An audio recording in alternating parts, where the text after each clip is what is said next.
Mob আতঙ্কে সরকারি বাসভবন ছাড়তে অনীহা প্রকাশ করেছেন অন্তর্বর্তী সরকারের বেশ কয়েকজন সাবেক উপদেষ্টা। গণরোষের কবলে পড়ার ভয়ে তারা সরকারি বাসভবনের কঠোর নিরাপত্তায় আরও কিছুদিন অবস্থান করতে চাইছেন বলে জানিয়েছে দেশের একটি শীর্ষস্থানীয় সংবাদ মাধ্যম।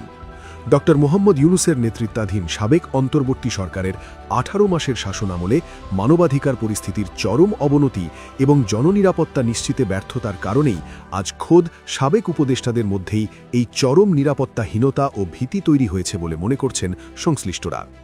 সাবেক অন্তর্বর্তী সরকার যখন ক্ষমতা গ্রহণ করেছিল তখন অধ্যাপক ড. মোহাম্মদ ইউনূস সহ উপদেষ্টারা দেশি বিদেশি মানবাধিকার সংস্থাগুলোর কাছে নাগরিকের জানমালের সুরক্ষার জোরালো প্রতিশ্রুতি দিয়েছিলেন।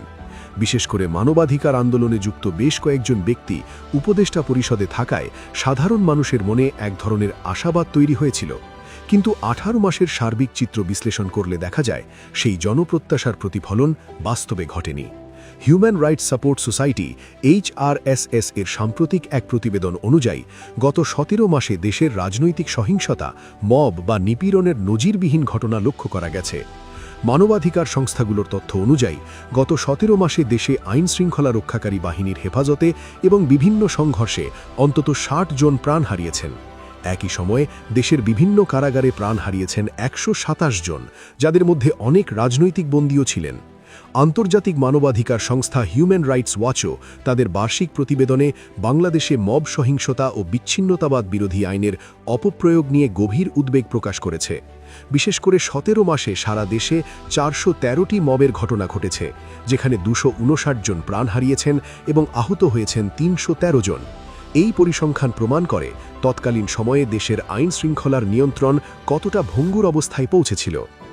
বর্তমানে সরকার পরিবর্তনের পর আইন শৃঙ্খলা পরিস্থিতির কিছুটা উন্নতি হলেও সাবেক উপদেষ্টারা এখন নিজেদের নিরাপত্তা নিয়ে শঙ্কার মধ্যে রয়েছেন। তারা মনে করছেন তাদের শাসনামলে সংঘটিত বিভিন্ন বিতর্কিত কর্মকাণ্ডের কারণে তারা জনগণের ক্ষোভের লক্ষ্যবস্তু হতে পারেন।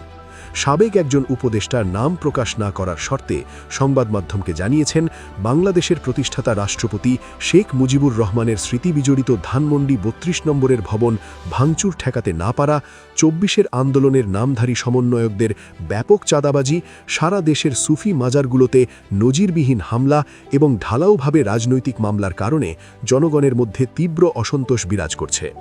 এছাড়া বেশ কয়েকজন উপদেষ্টার বিরুদ্ধে দুর্নীতির অভিযোগ ওঠায় পুরো উপদেষ্টা পরিষদের ভাবমূর্তি ক্ষুণ্ণ হয়েছে। এই সামগ্রিক ব্যর্থতার কারণেই তারা এখন সরকারি বাসভবনের নিরাপত্তা বলয় ছেড়ে সাধারণ জীবনে ফিরতে আতঙ্কবোধ করছেন। এদিকে আবাসন পরিদপ্তর সূত্রে জানা গেছে, সাবেক উপদেষ্টাদের জন্য নির্ধারিত কোনো বিশেষ আবাসন নীতিমালা নেই। তারা কোনো ধরনের পেনশন সুবিধাও পান না। এ কারণে গৃহায়ন ও গণপূর্ত মন্ত্রণালয় থেকে চলতি ফেব্রুয়ারি মাসের মধ্যেই তাদেরকে সরকারি বাংলো ও অ্যাপার্টমেন্টগুলো খালি করে দেওয়ার নির্দেশনা দেওয়া হয়েছে।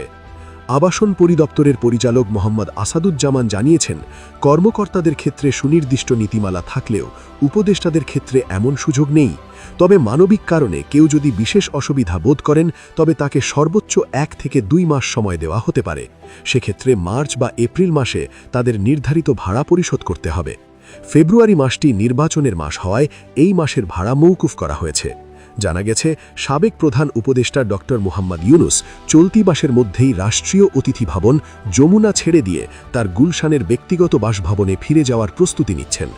বর্তমানে তারেক রহমানের নেতৃত্বাধীন নতুন সরকারের মন্ত্রী, উপদেষ্টা ও প্রতিমন্ত্রীদের জন্য মিন্টো রোড ও হেয়ার রোডের সরকারি বাংলোগুলো দ্রুত সংস্কারের কাজ শুরু হতে যাচ্ছে।